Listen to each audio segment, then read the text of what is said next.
讲木主分用来。乍听对话，10之8九会认定这位医师是道地客家人，其实并不然。能说的一口流利客家话，纯粹是为了病患。跟客家人来，然后我就跟他讲，你看到他的眼神表情，觉得就是说不要再折磨我了。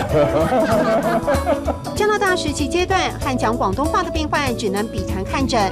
一次惨痛经验让高启祥医师体悟到视病如亲，得和病人毫无隔阂，语言不能是障碍。他用闽南语讲，用国语讲，但很多东西他表达不出来。选择和妻子在苗栗共同职业，高医师放弃台大主任医师职务。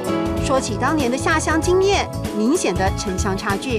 门一打开，病人立刻就已经心服口服了。为什么？就是说，好像一尊菩萨在中间，然后旁边是18罗汉这样子。可是我第一天来的时候，怎么觉得背后凉飕飕这样子？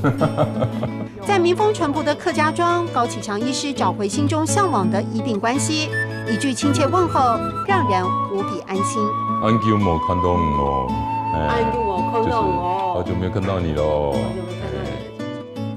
安久冇看到我，安久冇看到我。